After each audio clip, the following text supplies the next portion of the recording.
Now, usa ka higayon ni ana, na usa ka tawo nga naglingkod siya sa daplin sa baybayon. Nya pag dayon nagsalop sa adlaw, nakita niya usa ka tawo nga naay gipamunit sa unahan nya gipanglabay ngadto sa laod. So nakakuha siyang atensyon unsa gipamunit niya ug nganong ginalabay niya balik sa tubig sa dagat. So yang giduol ang maong tawo siya, "Sir, unsa na imong gipamunit? Nganong imo nang gipangbalik og labay dito sa dagat?"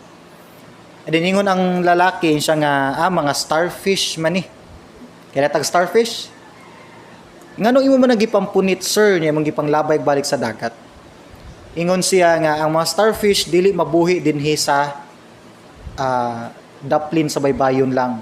Nagkinahanglan sila tubig sa dagat. So at least man lang ingon siya, may na lang na ako'y matabang gamay nining mga starfish. Ibalik na ko sa dagat, at least dili pa sila maabtan sa ilahang kamatayon. Nasayod ko nga naa kay mahimo nga something sa imong kagulingong abilidad ug kapasidad para sa kahimayaan sa Dios. Dili ta tanan gifted, dili ta parehog talent, lain-lain tag background sa family, dili ta parehog status financially sa ato ang career. Pero naagit tay something nga mahimo sa atong kagulingon nga size sa atong box, na mga opportunities nga gi-open ang Dios nato nga ma-serve dato siya sa atong kagulingon nga kapasidad. And talking about serving the Lord, ang pag-serve sa Ginoo kanunay ni mag-involve sa pag-serve og tao. Serving God by serving the people. Momida gitawag ta sa Dios sa pagsimba, gitawag ta sa Dios sa pagampo, gitawag ta diha sa pag-commit sa atong kinabuhi niya, pero labaw sa tanan, gitawag ta sa Dios sa pag-serve sa ubang tao. So nini nga message, ma-focus ko sa imong mahimo para sa Ginoo. Dili pwede mahimong excuses ang ato ang status. Di ta pwede mo ingon nga, dili ko makahimo sama niya kay adunahan man gud sa ako kabus.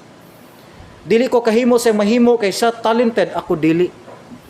Dili ko kahimo sama niya kay sa kamaw ako dili. Siya dugay na ako bag-ulang. Nasayod ko nga tubangan sa Dios, dili na dawaton nga excuses. Kay sa atong kagulingon nga capacity natay mahimo gyud para sa iyahang atubangan. Now, ang purpose nganong lain-lain tag talents, nganong di ta parehag talent, di ta parehag skills, lain-lain tag status sa kinabuhi, tud kay natay kagulingon gyud nga mahimo para sa Ginoo. Dili gusto sa Ginoo comparison. Di pwede moingon ka nga dili ko pwede kay siya daghan kay mahimo sa Ginoo, ako wala kayo. When it comes to serving the Lord, ayaw i-compare imong kagulingon sa uban. And it doesn't mean nga gamay ra kag nahimo sa Ginoo siya daghan, it doesn't mean nga gamay ra gid imong nahatag sa Ginoo.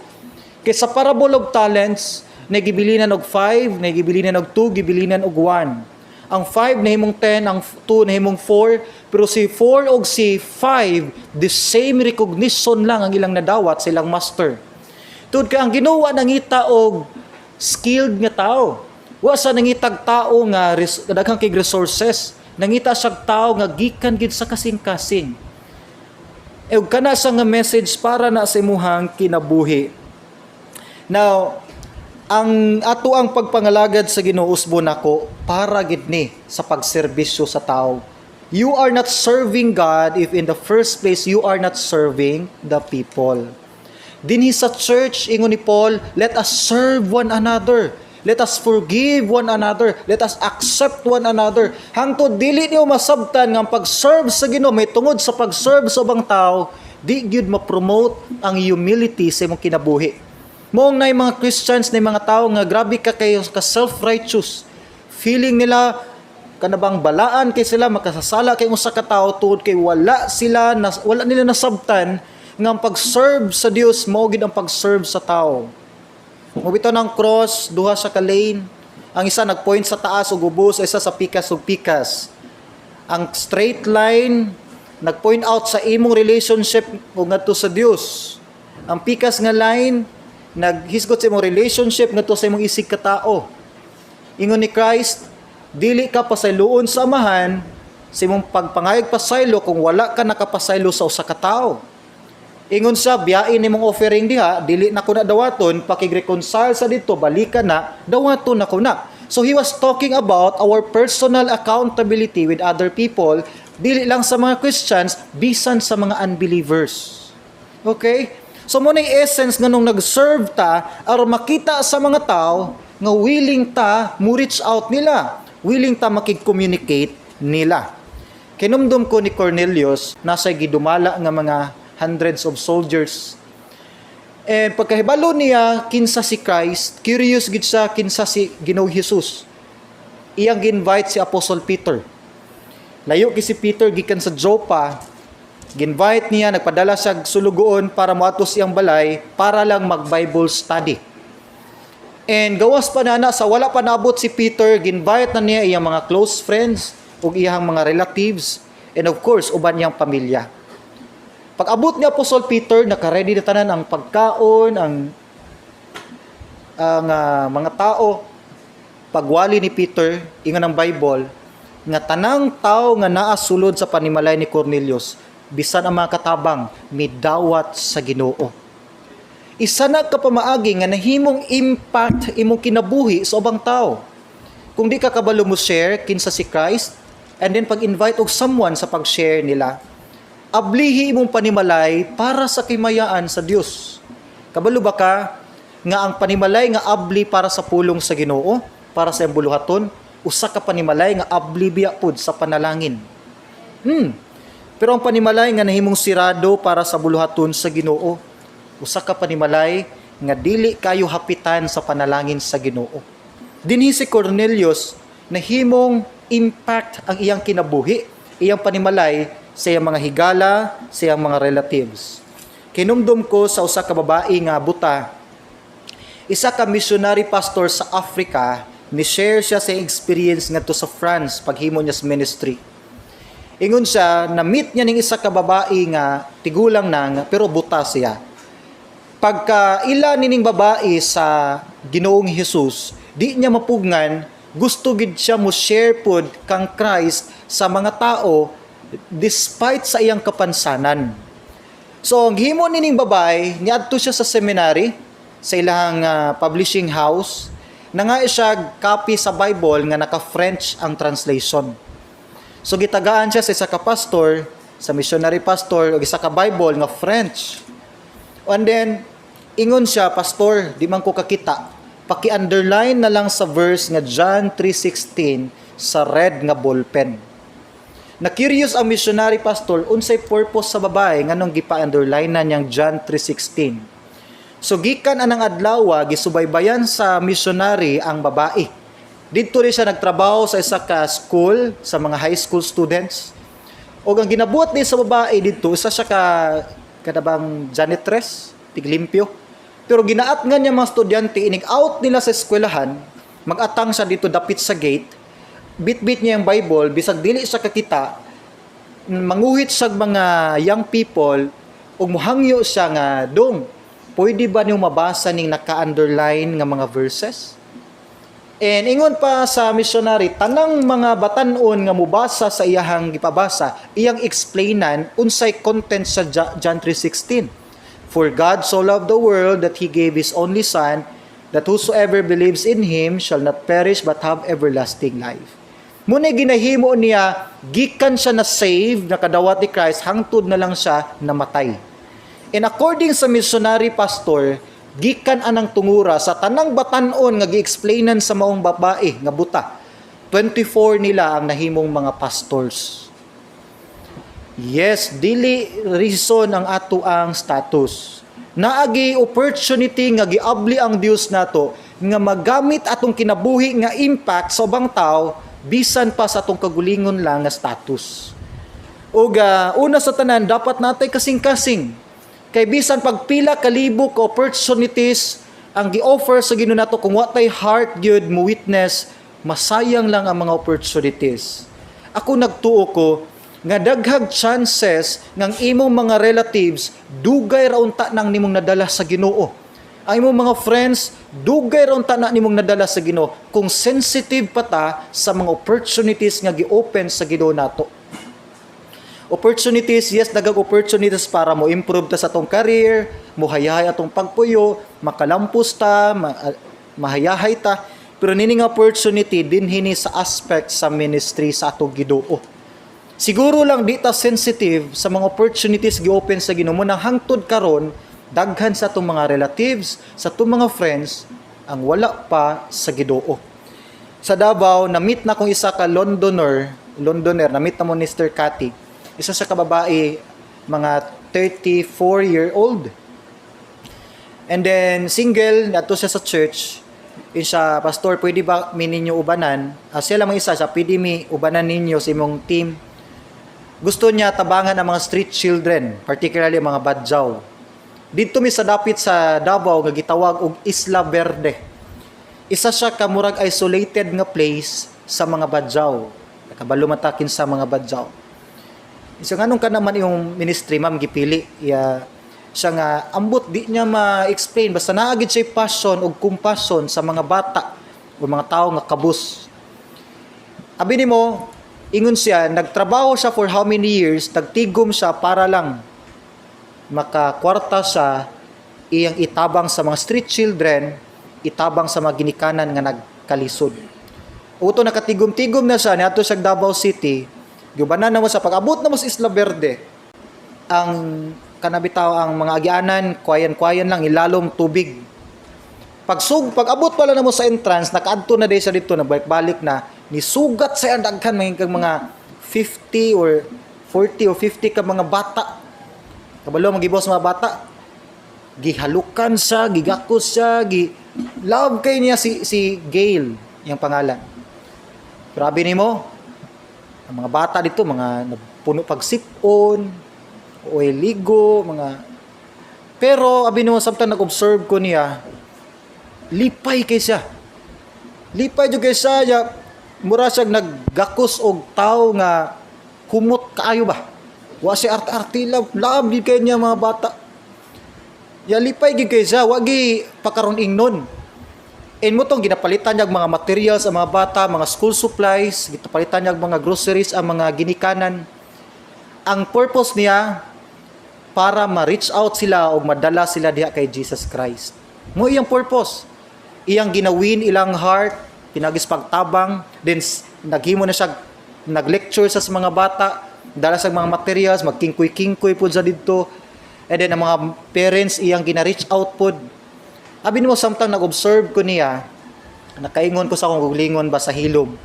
Yung ko, Lord, tagai daw kong kasing-kasing sama aning bayhana. Kay wala ko'y heart pareha niya. Yes, lahi na ko'y heart siguro para sa mga nangawala pas Ginoo, pero lahi ang level sa iyang heart. And hangtod nga wala tay kasing-kasing gyud para sa buluhaton sa Ginoo. Bakante gyud gihapon ang mga opportunities nga gi-offer sa Ginoo nato. Lisod ang Christian life sa tinud lang. Siguro nakaingon ka, nganong inana man ka weirdo ang Kristohanong kinabuhi, pastor? Nganong lisod man ang sugo sa Christian life? Lisod ang Christian life kung ang Holy Spirit dili active sa imong kinabuhi. Munang kasagaran ginamention ni Paul sa mga apostles, dapat ma-filled ka sa Holy Spirit. Actually, wa tay capacity magkinabuhi sa kinabuhing Kristohanon kung ang Holy Spirit dili mo lihok sa atong kinabuhi. Lisod gyud. Lisod mag-pretend nga good ta nga Christian. Kung dili ang Holy Spirit mo inilihok nimo, lisod mag-pretend. Bugat kayong Kristohanong kinabuhi. Lisod kay atong church, lisod kay pray, lisod kay adjust og tao. Once pugso nato. Pero once si Holy Spirit active mo lihok sa atong kinabuhi, gaan kayong Christian life. Muna ingon si Paul, be filled with the Holy Spirit. Dapat ang Holy Spirit active sa atong life, lisod pagpasaylog kaaway. Di mahimo na sa tao ang pagpasaylog kaaway. Di mahimo sa tao ang hatag og pan sa nagbato ni bato. Di na mahimo sa tao, pero kung naa ang Holy Spirit sa imong life, active siyang naglihok, dali kay nang buhaton. And the same thing, dapat active ang Holy Spirit sa tong life. Og sa unsa man nga mga pamaagi nga ma-develop na to atong attitude nga mahimong impact ang atong kinabuhi sa ubang tao. padulong kang Christ. Now, balik ta sa tong verse. Matthew 9, verse 35. 35 to 36. Now, then Jesus went about all the cities and villages, teaching in their synagogues, preaching the gospel of the kingdom, and healing every sick and every disease among the people. So si Christ, kuyog niya yung mga apostles, nangadto sila sa syudad, nang ayo silang mga masakiton, nagtudlo sila. So makita nimo dinhi ang audience, ang mga tao nga nasa environment ni Christ, mga masakiton, dagkog problema, mga pobre, mga lisod, nasiguro adunahan pero walay kalinaw, napuno sa problema ba. Pag abot din is verse 36, ingon din si Christ, but when he saw the multitudes, pagkakita ni Christ sa mga tao, ingon siya, he was moved with compassion for them, because they were weary, scattered like sheep having no shepherd. Una sa tanan, para ma-develop atong attitude, mahimong impact atong kinabuhi diha sa Ginoo, let us see as Jesus saw. Tan-aw na to ang katawhan kung unsa ang pagtan-aw sa Ginoo ngadto kanila. Nakita ni Christ dinhi ang mga tao nga daghang problema, mga depressed, mga tao nga wa nay paglaom, mga tao nga nagubot ang kinabuhi. Pero ang pagtan-aw ni Christ nila sa verse 36, sama sila sa mga karnero nga walay magbalantay. Unsa man di ay kahimtang sa usa ka karnero nga walay magbalantay. Now, una ang sheep, dependent ni siyang shepherd. By nature, ang mga karnero, dili sila ka-survive kung walay magbantay nila. Mga kanang vulnerable kini sila nga hayop ba. Kung walay magbalantay sa karnero, ang karnero magkatag. Walay mo guide siyang life. Walay mo sulti unsay sakto, unsay dili. Walay mo protect sa iyang life. Walay mo depensa sa iyang kinabuhi. Danger kayo kay ang karnero pwede matagak sa pangpang kay dili gid aware ang mga karnero sa mga disgrasya. Pwede sila matagak sa pangpang, pwede sa mawala sa lasang, pwede sila kaunon sa mga wild animals. Mo na nga ang karnero ginabantayan ginig maayo sa usa ka shepherd. Gani daghan pa ring assistant ang mga shepherds. So imagine nimo nakita din ni Christ ang tanan di ay kagubot nga nahitabo karon sa atong kalibutan, kung tan-aw na sa ka-average lang nga tao, makita nato diha ang problema, COVID-19, corruption, abuse sa power, violence, crimes, unsa pa diha. Pero kung tan-aw nimo na sa pagtan-aw ni Christ ngadto nila, makita nimo nga ang tanang tao di ay sa kalibutan nganong nagkagubot tungod kay walay mga shepherds.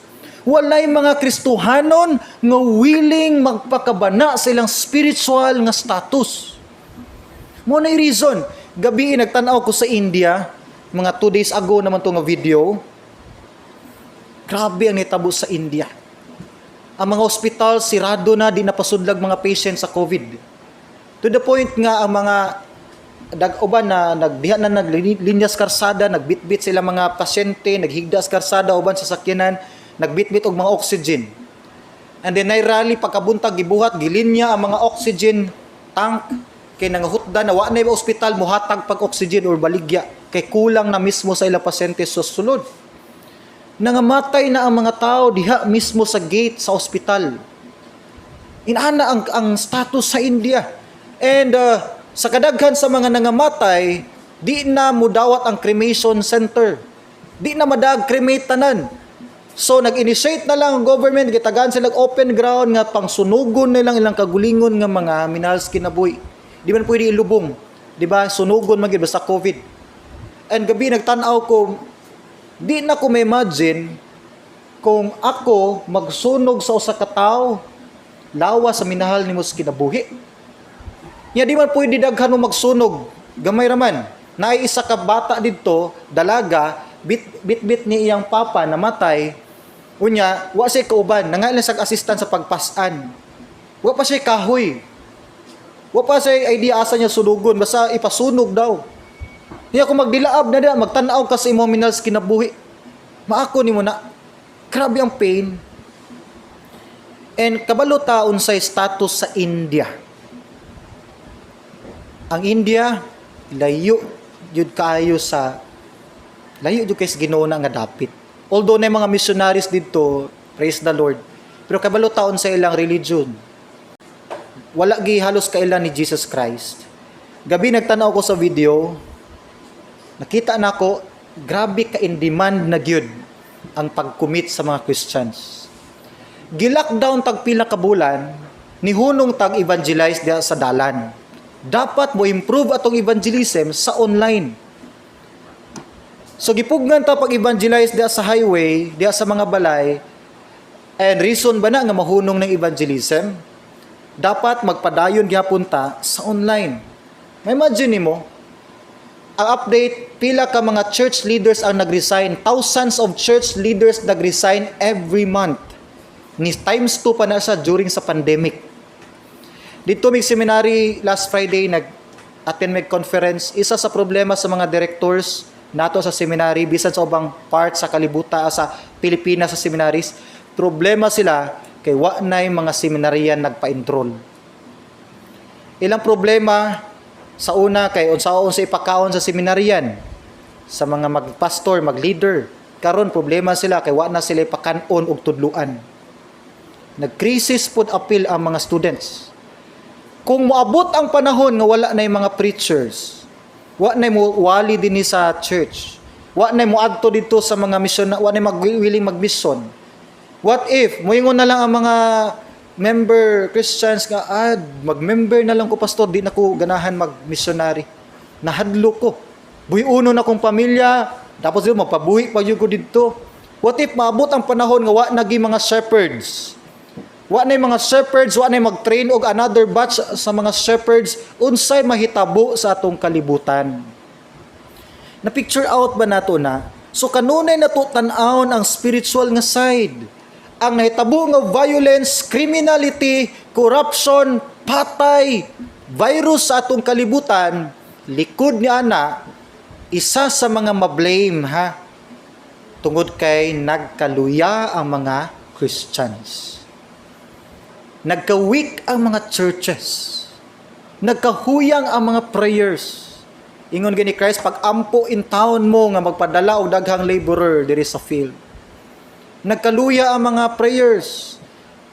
Nag-focus na lang halos sa tanan sa paglikay sa virus, pagpanginabuhi, uban pa. Di na to natugutan higala igsuon. Number 2, let us feel as Jesus felt. Atong i-feel kung unsay na feel pud sa Ginoo. First, atong tan-awon unsay nakita sa Ginoo. Number 2, atong i-feel unsay na feel ni Christ. Unsa may na feel ni Christ adang nakita niya ang mga tao nga napuno sa problema. Tan-awon nato sa verse 36. But when Jesus saw the multitudes, he was moved with compassion. Naluoy ang Ginoo nato. Wa sa dingon kani magong gobyerno, kini magong mga Hudyo, kini magong mga tawhana, kini magong mga leader, kini magong mga amo, kini magong kwarta, kini magong kapobre. Naluoy diretso si Christ. Pero abi nimo gabi nagtan-aw ko, gisunog ilang patayng lawas. And then una ko din una-hunaan, basin ka gisunog pud ron ilang kalag sa impyerno. Di ba double murder ang tawag ana? Gisunog na ka physically, na sunugon pag imong kalag sa impyerno, perting luya sa tao. Mo na nga dapat ma-feel na to unsa din na feel ni Christ kaluoy. Lisod gyud. Kana bitawng abusuhon ka, insultuhon ka, i-reject ka, tudlo-tudloon ka, unya imo na nung kaluyan para maluwas, lisod biya na buhatot. Again, lisod basta dili mo lihok si Holy Spirit. Matthew 10:28 ingon ni Christ.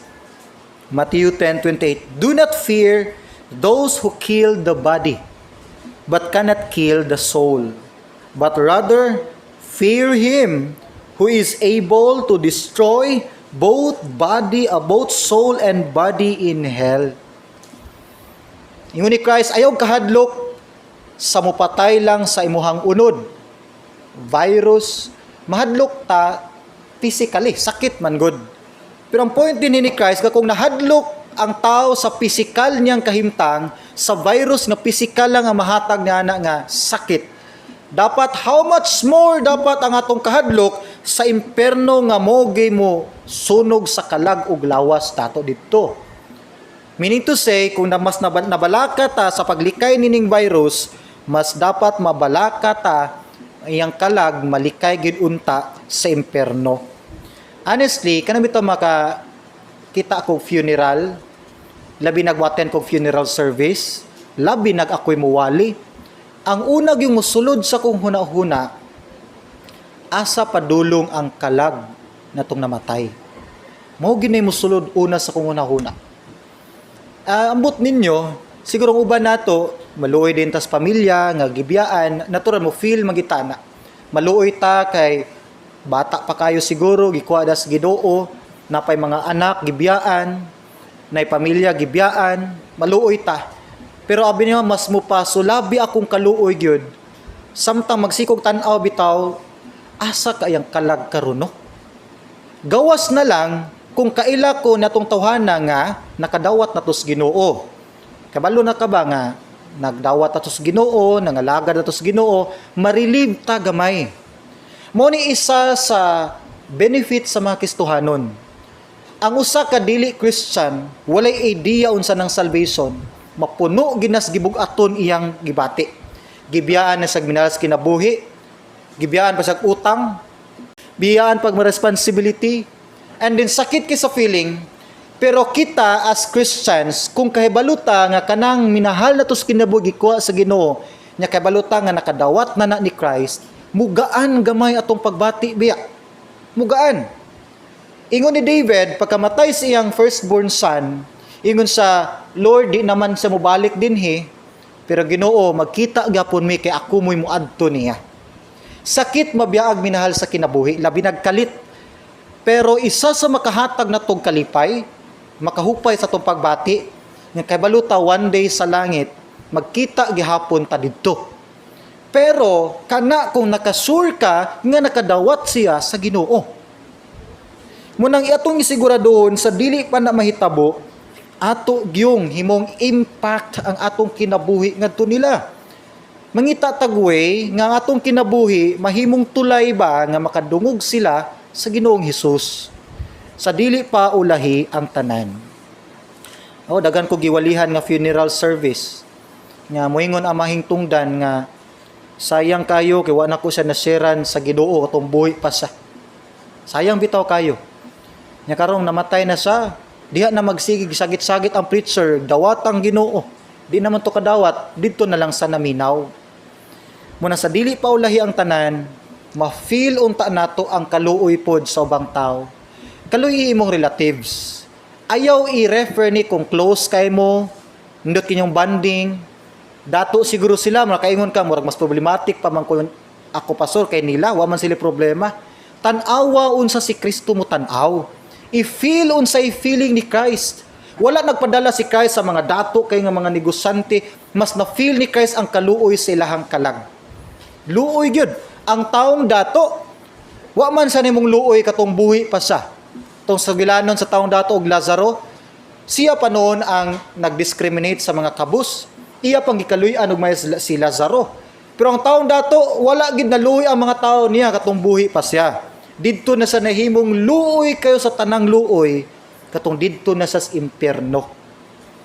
Again, hayahay siguro atong mga relatives, atong mga friends.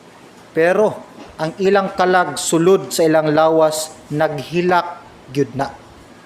Number 3, let us pray as Jesus prayed.